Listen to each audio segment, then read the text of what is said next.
ID7 news, आवाज नव्या युगाची। जय भारत, जय संविधान, जय भीम। ID7 न्यूज मध्ये आपले स्वागत आहे। मी उत्तम वानखडे।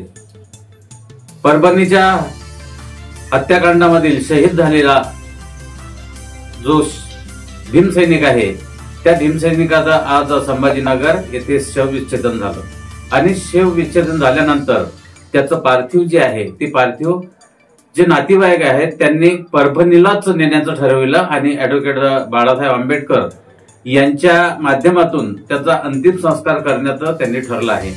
संभाजीनगर येथे त्यांचा अंतिम संस्कार झाल्यानंतर ते पार्थिव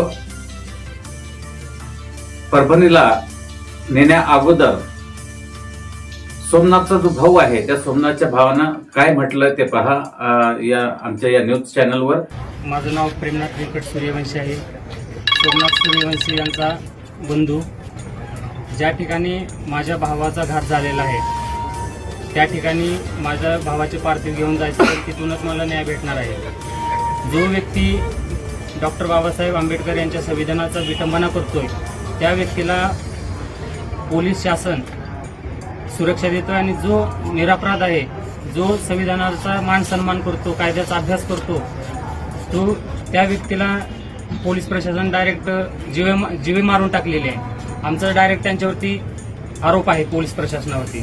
पोलीस हे लोकांचं संरक्षण करण्यासाठी असतात, तर ते डायरेक्ट कसलाही आमच्याशी कॉन्टॅक्ट न करता शनिवार रविवारची सुट्टी बघून कायद्याचा फायदा घेऊन त्यांनी माझ्या भावाचं मारून टाकले माझ्या भावाला।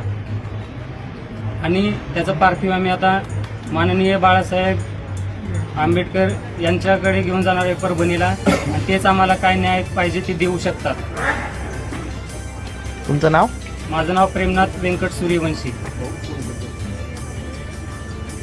बोलताय का? बोला।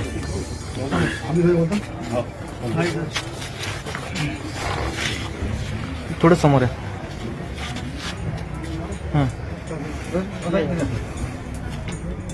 बोला। सोमनाथ सूर्यवंशीचा जो परभणी या ठिकाणी पोलीस कस्टडीमध्ये जो मृत्यू झालेला आहे, ही घटना आहे आंबेडकर चळवळीसाठी एक दुर्दैवी घटना आहे। त्या पोलीस प्रशासनाचा मी सर्वप्रथम निषेध करतो आणि आता त्याचं जे घाटी औरंगाबाद संभाजीनगरमध्ये पोस्टमॉर्टम या ठिकाणी झालेला आहे आणि त्याचा अंत्यविधीसाठी आम्ही त्याची बॉडी घेऊन परभणीला या ठिकाणी निघणार आहे। माझी या ठिकाणी असणाऱ्या पोलीस प्रशासनाला आव्हान आहे की आम्ही या ठिकाणी सोमनाथची जी बॉडी आहे ती घेऊन परभणीसाठी निघणार आहे। पोलीस प्रशासनाने कोणत्याही प्रकारचा व्यत्यय आणण्याचं काम त्या ठिकाणी करू नये आणि शांतता सुव्यवस्था बिघडू नये हे आमचं या ठिकाणी पोलीस प्रशासनाला सांगणं आहे। पोलीस प्रशासनाने जो संविधानाच्या बाजूला उभा राहणारा कार्यकर्ता आहे, जो आंबेडकरी कार्यकर्ता आहे, त्या कार्यकर्त्याला अरेस्ट करून PCR मध्ये त्याला मारलं, त्याला खूप वेदना दिल्या आणि त्याला नंतर MCR झाल्याच्या नंतर त्याचा त्या ठिकाणी मृत्यू झालेला आहे। या सगळ्या बाबतीमध्ये पोलीस प्रशासन जबाबदार आहे आणि म्हणून आता शेवटच्या अंत्यविधीसाठी पोलीस प्रशासन जर अडवणूक करत असेल तर पोलीस प्रशासनाला आंबेडकर चळवळीचे कार्यकर्ते या ठिकाणी त्यांची जागा दाखवल्याशिवाय राहणार नाही। तर हा आक्रोश संपूर्ण राज्यभर कसा होत आहे, काही ठिकाणी बंद तर काही ठिकाणी निवेदन, काही ठिकाणी आक्रोश व्यक्त करण्यात येत आहे, काही ठिकाणी मूक मोर्चा काढण्यात येत आहे। आज जळगाव दामणमध्ये वंचित बहुजन आघाडीच्या माध्यमातून तालुका समिती, तालुका जी बॉडी आहे त्यांच्या माध्यमातून निवेदन देण्यात आले। त्या निवेदनामध्ये सुद्धा आरोपींवर कारवाई करण्यात यावी, मारेकऱ्यांवर कारवाई करण्यात यावी, कॉम्बिंग ऑपरेशन थांबवावे अशा प्रकारचं निवेदन आज उपविभागीय अधिकाऱ्यांमार्फत यांना दिलं आहे।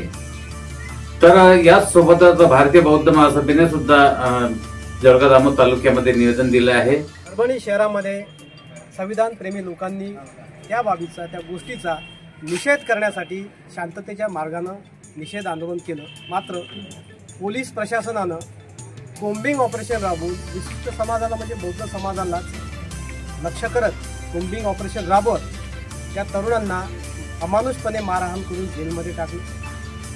इतकेच नव्हे तर सोमनाथ सूर्यवंशी या वेल एज्युकेटेड तरुणाचा पोलिसांच्या मारहाणीमुळे जेलमध्ये मृत्यू झाला. या सर्व गोष्टी मानवतेच्या दृष्टीने अहितकारक आहेत. या सर्व बाबींचा निषेध करणे व या घटनेस सोमनाथ सूर्यवंशीच्या मृत्यूस कारणीभूत असलेल्या जे काही पोलीस प्रशासकीय अधिकारी आहेत या सर्वांना बडतर्फ करून त्यांच्यावरती भारतीय दंड संविधानानुसार कठोर कारवाई करण्यात यावी. आज दिनांक 16/12/2024 सोमवार रोजी वंचित बहुजन आघाडी तालुका जळगाव जामोदच्या वतीने परभणीला जो प्रकार घडला त्या संदर्भात माननीय उपविभागीय अधिकारी तालुका जळगाव जामोद यांच्या वतीने या महाराष्ट्राचे मुख्यमंत्री देवेंद्र फडणवीस साहेब यांच्याकडे आम्ही आज निवेदन सादर केलं. आमची शासनाला ही मागणी आहे की परभणी या शहरामध्ये ज्या सडलेल्या मेंदूच्या व्यक्तीकडून डॉक्टर बाबासाहेब आंबेडकरांच्या पुतळ्यासमोरील संविधानाच्या प्रतिकृतीची जी विडंबना केली गेली त्या युक्तीच्या पाठीमागे अशी कोणची ताकद आहे त्याचा सर्वप्रथम शासनाने पोलीस प्रशासनाच्या माध्यमातून सुगावा लावावा आणि त्या ठिकाणी निष्पाप आंबेडकरी जनतेवर लाठीचार्ज केला गेला. तरुण जे विद्यार्थी शिक्षण घेत आहेत त्यांचं भविष्य परभणी पोलीस प्रशासनाच्या माध्यमातून उद्ध्वस्त करण्याचा प्रयत्न त्या ठिकाणी जोराशोरात पोलीस प्रशासनाच्या वतीने चालू करण्यात आलेला आहे. याच्या पाठीमागे अशी कोणती ताकद आहे की ते पोलीस प्रशासनाला असं कृत्य करायला लावायला मजबूर करत आहेत. सर्वप्रथम परभणी पोलीस प्रशासनाचा आम्ही तालुका वंचित बहुजन आघाडी जळगाव जामोदच्या वतीने हा तीव्र शब्दात निषेध करतो. आणि मी या ठिकाणी हे सांगू या ठिकाणी स्पष्ट करतो की संपूर्ण महाराष्ट्रातच नव्हे तर संपूर्ण देशात आज ही परिस्थिती निदर्शनास येत आहे की आंबेडकरी जनतेवर त्यांच्या हक्क आणि अधिकारावर दिवसेंदिवस शासन आणि प्रशासन आणि मनुवाद्यांकडून त्यांच्या हक्क आणि अधिकारावर आक्रमण केले जात असून त्यांच्यावरील अन्याय हे वाढतच चालले आहेत.